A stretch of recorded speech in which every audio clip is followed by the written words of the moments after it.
Hello everyone. आज हम आपके लिए लेके आए हैं एसएससी में आज तक पॉलिटी से रिलेटेड जो भी क्वेश्चंस आए हैं उनका एक क्विक रिकैप, जो आपको आने वाले एग्जाम्स में काफ़ी हेल्पफुल रहेगा। तो अब हम क्लास स्टार्ट करते हैं, देखते हैं कौन कौन से क्वेश्चन महत्वपूर्ण आए हुए हैं। फर्स्ट क्वेश्चन है, निम्नलिखित में से कौन सा भारतीय संविधान की प्रारूप समिति के अध्यक्ष थे। प्रारूप समिति थी दोस्तों, उसका कार्य क्या था? अगर फर्स्टली हम जाने प्रारूप समिति का कार्य दोस्तों, संविधान का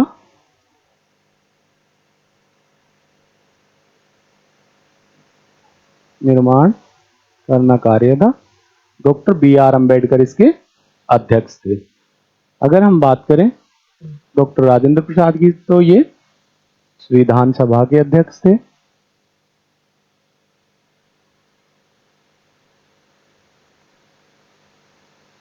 जो पंडित जवाहरलाल नेहरू थे, वो राज्यों के लिए जो समिति बनाई गई थी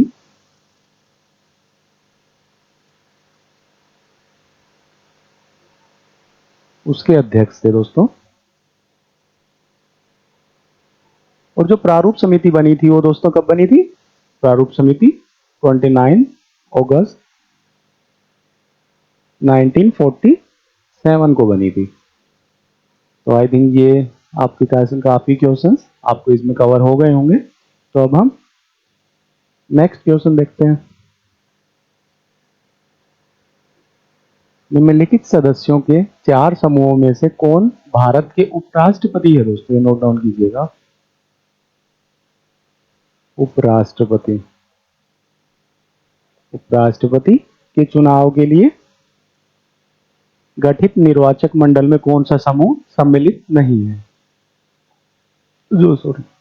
जो उपराष्ट्रपति के लिए जो निर्वाचक मंडल होता है दोस्तों, उसमें संसद के दोनों सदनों के सदस्य होते हैं, राज्यसभा और लोकसभा, लेकिन उसमें विधानसभाओं के सदस्य सम्मिलित नहीं होते हैं।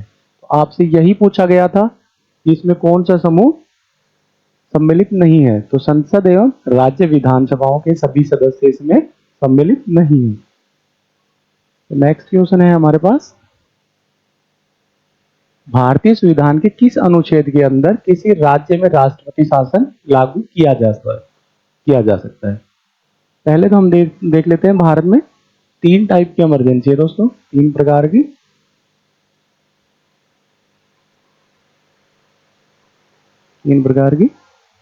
इमरजेंसी है। कौन कौन से सेक्शंस में दी गई है वो? 352 में आर्टिकल 356 और आर्टिकल 360। ये 3 टाइप की इमरजेंसी भारतीय संविधान में दी गई है। जब कभी भी किसी राज्य में राज्यपाल यह सिफारिश करता है कि कार्य यहाँ की गवर्नमेंट संवैधानिक रूप से नहीं कर रही या सत्ता में जो पूर्ण बहुमत नहीं है, तो वहां आर्टिकल 356 के तहत दोस्तों वहां पर राष्ट्रपति शासन लगा दिया जाता है।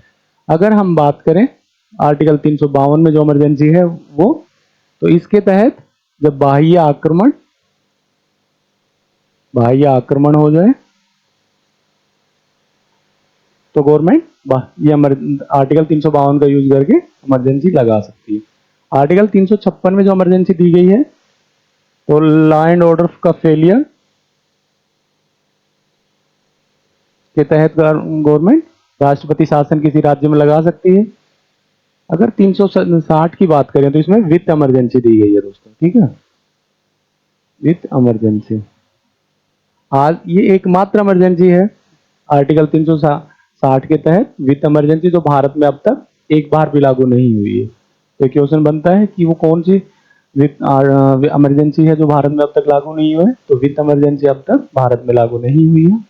तो आर्टिकल 356 के तहत किसी भी राज्य में राष्ट्रपति शासन लागू किया जा सकता है, लेकिन उसके पीछे कुछ टर्म्स एंड कंडीशंस हैं दोस्तों। ऐसा नहीं है कि फ्री है गवर्नमेंट किसी भी सरकार को बर्खास्त करने के लिए। नेक्स्ट क्वेश्चन है, भारत एक कल्याणकारी राज्य है क्योंकि?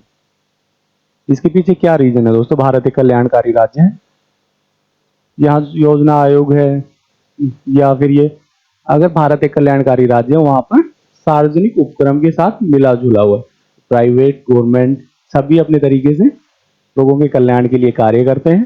तो सार्वजनिक उपक्रम के साथ मिला जुला है। Option 4 is the right answer. Next है, निम्नलिखित में से किसकी स्थापना संवैधानिक प्रावधानों के अनुसार नहीं की गई? तो जो वित्त आयोग है वो तो संविधान में दिया गया है। संघ लोक सेवा आयोग है उसका वर्णन भी दोस्तों संविधान में दिया गया है। निर्वाचन आयोग, इसका भी वर्णन दिया गया है। तो अब हम बचा क्या, योजना आयोग। तो योजना आयोग दोस्तों अब तो नरेंद्र मोदी गवर्नमेंट के फर्स्ट कार्यकाल में ही समाप्त कर दिया गया था, इसकी जगह नीति आयोग ने ले ली थी। तो जो योजना आयोग था दोस्तों वो संवैधानिक आयोग नहीं था एक। तो योजना आयोग is the right answer. Next है, भारतीय संविधान के निर्माताओं ने राज्य के नीति निर्देशक तत्वों का विचार कहां से लिया गया? तो नीति निर्देशक तत्व हैं दोस्तों वो कहां से लिए गए हैं? वो आयरलैंड के संविधान से लिए गए हैं। तो राइट आंसर है आयरलैंड। नेक्स्ट क्वेश्चन है, राष्ट्रपति के पदभार की शपथ किनके द्वारा दिलवाई जाती है? तो राष्ट्रपति की शपथ किसके द्वारा दिलवाई जाती है? भारत के मुख्य न्यायाधीश के द्वारा। अगर प्रधानमंत्री की बात करें तो ये राष्ट्रपति के द्वारा, लोकसभा अध्यक्ष की इनकी शपथ नहीं होती, भारत के मुख्य न्यायाधीश को राष्ट्रपति के द्वारा। ये सभी शपथ के क्राइटेरिया कि कौन किसको शपथ दिलवाता है। राज्यसभा की बैठक की अध्यक्षता कौन करता है? राज्यसभा की बैठक की अध्यक्षता कौन करता है दोस्तों? उसकी अध्यक्षता करता है उपराष्ट्रपति। उपराष्ट्रपति राज्यसभा का चेयरमैन भी होता है। फिलहाल उपराष्ट्रपति कौन है? जगदीप धनखड़, ये उपराष्ट्रपति हैं। आर्टिकल 64 में इसका वर्णन किया गया है दोस्तों, ठीक है, उपराष्ट्रपति के बारे में। नेक्स्ट क्वेश्चन है, मंत्रिपरिषद केवल तब तक सत्ता में रह सकता है जब तक उसे लोकसभा में अध्यक्ष का विश्वास प्राप्त हो, लोकसभा का विश्वास प्राप्त हो। तो मंत्रिपरिषद है दोस्तों बेसिकली लोकसभा के प्रति उत्तरदायी होती है। अगर लोकसभा में उसे विश्वास प्राप्त है तो सत्ता में रह सकते हैं। अगर अविश्वास प्रस्ताव पास हो जाता है लोकसभा में तो मंत्रिपरिषद और प्रधानमंत्री को रिजाइन करना पड़ता है। राइट आंसर है लोकसभा में जब तक विश्वास प्राप्त हो मंत्रिपरिषद सत्ता में रह सकती है। नेक्स्ट है, सर्वोच्च न्यायालय के न्यायाधीश की सेवानिवृत्ति आयु कौन सी है? तो सर्वोच्च न्यायालय के जो मुख्य न्यायाधीश हैं दोस्तों वो 65 वर्ष की आयु तक सेवा में रह सकते हैं। मुख्य न्यायाधीश है दोस्तों। नेक्स्ट है, भारत के राष्ट्रपति के बारे में कौन कौन से टर्म ठीक है? भारत के राष्ट्रपति दूसरे काल के निर्वाचित नहीं किए जा सकते हैं। डॉक्टर राजेंद्र प्रसाद पहले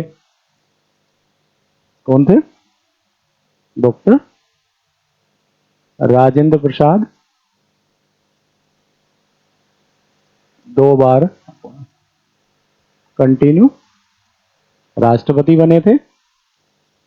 तो ये तो गलत हो गया, केवल 2 कार्यकाल के लिए ही निर्वाचित किया जा सकता है। ये भी गलत है, कितने भी कार्यकाल के लिए पुनर्निर्वाचित किए जा सकते हैं। भारत में कोई लिमिटेशंस नहीं है दोस्तों कि कितनी बार राष्ट्रपति बन सकता है। लेकिन अगर हम बात करें अमेरिका की तो वहां पे कोई भी राष्ट्रपति केवल 2 बार ही राष्ट्रपति रह सकता है और वहां का भी कार्यकाल भी एकदम 4 साल का है। तो नेक्स्ट, भारत में किनके द्वारा पंचवर्षीय योजनाओं को अंतिम स्वीकृति प्रदान की जाती है? तो पंचवर्षीय योजनाएं हैं दोस्तों उनको अंतिम स्वीकृति राष्ट्रीय विकास परिषद के द्वारा प्रदान की जाती थी। लेकिन 2019 में पंचवर्षीय योजनाओं को समाप्त कर दिया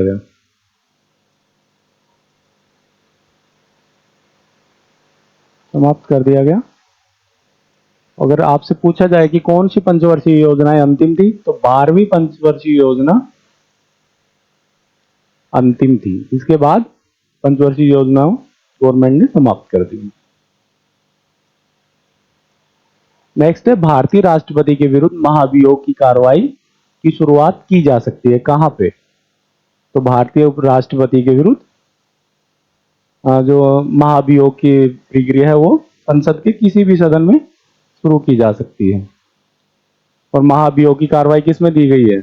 आर्टिकल 61 में राष्ट्रपति के विरुद्ध महाभियोग की कार्रवाई का वर्णन दिया गया है। निम्न में से किस आपातकाल की घोषणा आज तक नहीं हुई है? तो कौन सा आपातकाल हमने थोड़ी देर पहले डिस्कस किया था? तो वित्त संकट के कारण जो आपातकाल की घोषणा है दोस्तों भारत में आज तक नहीं हुई है। नेक्स्ट है, उपराज्यपाल द्वारा जारी किए गए अध्यादेश की अधिकतम अवधि कितनी होती है? तो जो राज्यपाल के द्वारा जो जारी अध्यादेश है उसकी अधिकतम अवधि 6 मंथ होती है दोस्तों, क्योंकि जो सदन की कार्रवाई के बीच में जो मैक्सिमम टाइम है उसमें मैंडेटरी है 6 महीने के अंदर सदन की दूसरी बैठक बुलाना, तो अध्यादेश की अवधि अधिकतम 6 महीने है। लोकसभा में अविश्वास प्रस्ताव न्यूनतम कितने सदस्यों के द्वारा समर्थित होना चाहिए? तो न्यूनतम कितने सदस्यों के द्वारा समर्थित होना चाहिए? तो यह न्यूनतम 50 सदस्यों के द्वारा समर्थित होना चाहिए, उसके बाद आप अविश्वास प्रस्ताव के लिए बोल सकते हैं। नेक्स्ट है, भारत के संविधान के दिशा निर्देश सिद्धांतों का प्रमुख उद्देश्य क्या है? तो भारतीय संविधान के दिशा निर्देश सिद्धांतों का प्रमुख उद्देश्य है कल्याणकारी राज्य की स्थापना करना। अगर कल्याणकारी राज्य की स्थापना किसमें दिया गया है बताइए? नीति निर्देशक तत्वों में इस अवधारणा के बारे में बात की गई है। निम्नलिखित में से कौन सा सर्वोपरि विधि अधिकारी होता है? तो जो अटॉर्नी जनरल ऑफ इंडिया है वो भारत का सर्वोच्च विधि अधिकारी होता है। अगर हम बात करें कि कौन से आर्टिकल में इसका वर्णन है विधि अधिकारी के बारे में, तो आर्टिकल 76 में विधि अधिकारी के बारे में बात की गई है। विधि अधिकारी वो एकमात्र ऐसा मेंबर ही समझ लीजिए या लोग होता है जो संसद का मेंबर ना होते हुए भी संसद की चर्चाओं में हिस्सा ले सकता है या संसद की कार्रवाई में भाग ले सकता है, लेकिन वोट नहीं कर सकता है विधि अधिकारी अटॉर्नी जनरल भी। संसदीय चुनाव में उम्मीदवार की आयु कम से कम कितनी होनी चाहिए? संसदीय चुनाव में कम से कम आयु दोस्तों 25 वर्ष होनी चाहिए लोकसभा के लिए। नेक्स्ट है, निम्न में से कौन सा व्यवस्थापिका का कार्य नहीं है? व्यवस्थापिका का कार्य क्या नहीं है दोस्तों? कानून बनाना उन्हीं का कार्य है, बजट पारित करना भी उन्हीं का कार्य है और कार्यपालिका पर नियंत्रण भी। लेकिन जो बजट है दोस्तों वो व्यवस्थापिका के द्वारा नहीं बनाया जाता है, ये अधिकारियों के द्वारा बनाया जाता है, तो बजट बनाना इनका कार्य नहीं है। भारतीय संविधान में किस परिस्थिति के अंतर्गत अभिव्यक्ति स्वतंत्रता नागरिकों से छीनी जा सकती है? तो ये है दोस्तों कब छीनी जा सकती है? जब सेंसरशिप लागू हो, कोर्ट का कोई डिसीजन हो, ये सब चीजें सेंसरशिप के अंदर आती हैं। तो सेंसरशिप के दौरान अभिव्यक्ति की स्वतंत्रता लोगों से छीनी जा सकती है। इनमें से कौन संसद का एक हिस्सा है लेकिन दोनों सदनों में से किसी का सदस्य नहीं है? तो संसद किन से बनती है दोस्तों मिलके? संसद में लोकसभा, राज्यसभा और राष्ट्रपति, ये सभी मिलके संसद बनती है। तो जो भारत के राष्ट्रपति होते हैं वो ना तो लोकसभा के ना राज्यसभा के मेंबर्स होते हैं, तो ये भारत के राष्ट्रपति इज द राइट आंसर। भारतीय संविधान का कौन सा अनुच्छेद संसद को संशोधन करने की अनुमति प्रदान करता है? जो संविधान में संशोधन होता है दोस्तों किसके तहत होता है? आर्टिकल 368 के तहत संविधान संशोधन की अनुमति प्रदान करता है। भारतीय संविधान का कौन सा अनुच्छेद पंचायती राज स्थापित करता है? तो जो अनुच्छेद 40 है दोस्तों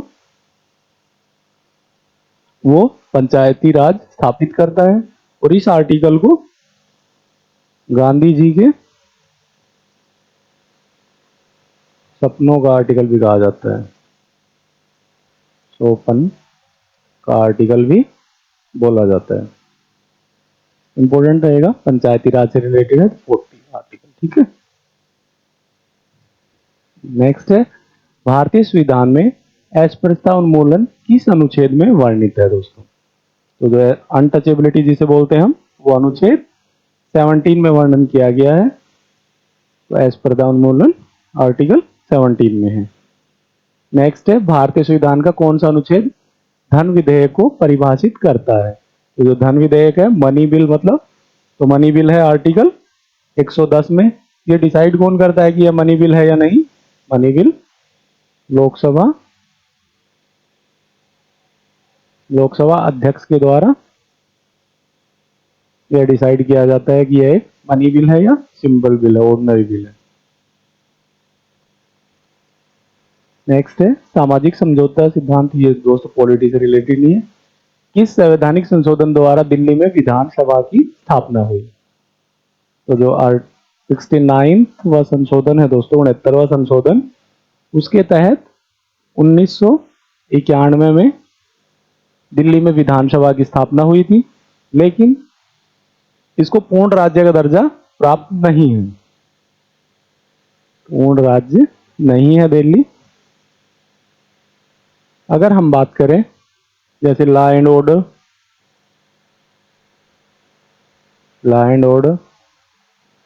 या जमीन, इन सभी चीजों पे केंद्र सरकार का नियंत्रण है अब भी, तो इन्हें पूर्ण राज्य का दर्जा नहीं है। लेकिन दिल्ली और पुदुचेरी वो दो यूटीज हैं जिन्हें विधानसभा है जिनमें। तो दिल्ली के साथ दूसरा कौन सा है? पुदुचेरी। नेक्स्ट है, अनुच्छेद 368 वर्णित करता है। पहले क्वेश्चन कर चुके हैं, आंसर कीजिएगा, कमेंट बॉक्स में आंसर बताइए। तो क्या है अनुच्छेद 368 में? अनुच्छेद 368 में है संविधान में संशोधन की संसद की शक्तियां का वर्णन किया गया है।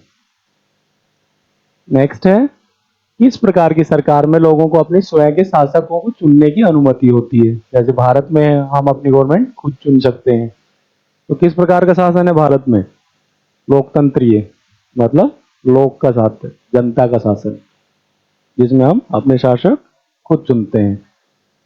अनुच्छेद 356 के तहत आपातकाल की घोषणा के बाद राज्य का शासन कौन चलाता है? तो राज्य का शासन कौन चलाता है दोस्तों?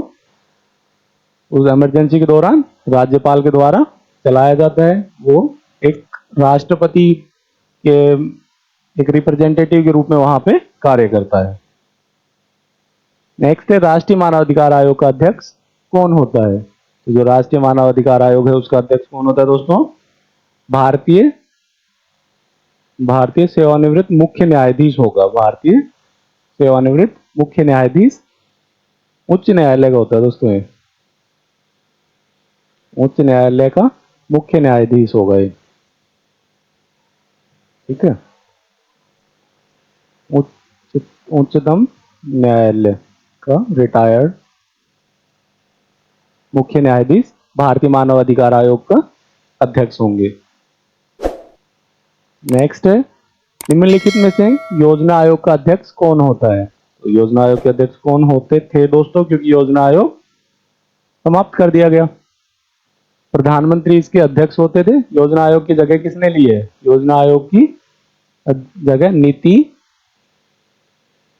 नीति आयोग ने योजना आयोग की जगह ले ली है। तो पहले कौन होते थे?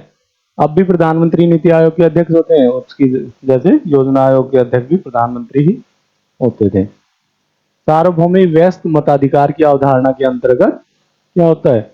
भारतीय राष्ट्रीयता प्राप्त व्यस्क मतदाता मतदान कर सकते हैं, इज द राइट आंसर।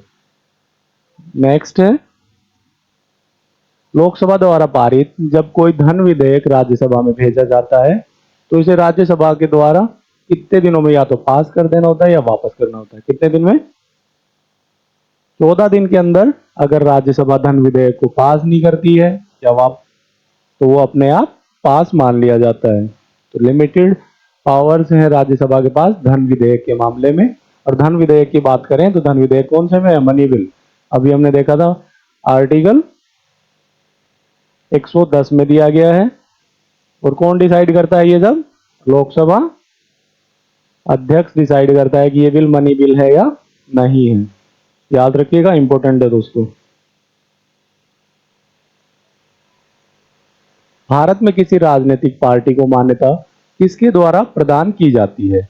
तो भारत में किसी राजनीतिक पार्टी को मान्यता देने का कार्य किसका है? निर्वाचन आयोग का है। अगर हम बात करें निर्वाचन आयोग की, तो निर्वाचन आयोग का गठन कब हुआ था? निर्वाचन आयोग का गठन 1950 में हुआ था। निर्वाचन आयोग का गठन। प्रथम चुनाव आयुक्त कौन थे? सुकुमार सेन प्रथम चुनाव आयुक्त थे। फिलहाल कौन है वर्तमान? अगर वर्तमान चुनाव आयुक्त की बात करें तो वर्तमान में है राजीव कुमार। शुरुआत में इसमें यह एक मेंबर का ही होता था इसमें। अब फिलहाल इसमें एक अध्यक्ष या एक मुख्य न्यायाधीश, एक मुख्य चुनाव आयुक्त प्लस 2 चुनाव आयुक्त, मतलब 1+2, ये 3 सदस्यीय निर्वाचन आयोग होता है फिलहाल। ये कुछ डिटेल्स थे दोस्तों, आई होप हेल्पफुल रहेंगे आपके लिए। एक संविधान में प्रारंभिक कथन जो संविधान के कारणों तथा मार्गदर्शक मूल्यों को बताता है, वह क्या है दोस्तों? संविधान के कारणों तथा मार्गदर्शक मूल्यों के बारे में बताइए। तो वो है प्रस्तावना। आपसे क्वेश्चन पूछा जाए कि प्रस्तावना में अब तक कितने अमेंडमेंट हो चुके हैं दोस्तों? कितने चेंजेस हो चुके हैं अब तक? प्रस्तावना में सिर्फ एक बार अमेंडमेंट हुआ है दोस्तों अब तक। ठीक है, क्या हुआ था? धर्मनिरपेक्षता, SSS, SSS इसमें सम्मिलित किए गए थे। इसमें सेकुलर, ये सब इनमें सम्मिलित किए गए थे। ठीक है, नेक्स्ट है निम्नलिखित शब्दों में से कौन सा भारतीय संविधान की प्रस्तावना में लिखा हुआ है? भारतीय संविधान की प्रस्तावना में क्या क्या दिया गया है? न्याय भी है, स्वतंत्रता, समानता, ये तीनों ही भारतीय संविधान की प्रस्तावनाओं में वर्णित है। तो ये सभी राइट आंसर। तो ये थे दोस्तों पॉलिटी से रिलेटेड इंपॉर्टेंट क्वेश्चन। हम डेली आप बेसिस पे आपके लिए अब सीरीज लेके आएंगे। एक दिन हिस्ट्री का कवर कर लेंगे हम, जो भी एसएससी से रिलेटेड क्वेश्चंस हैं। एक दिन ज्योग्राफी। ऐसे आपके लिए आप एक क्लास में सभी जो प्रीवियस ईयर क्वेश्चन है वो आप कवर कर पाएंगे। Thank you for watching. Thank you very much.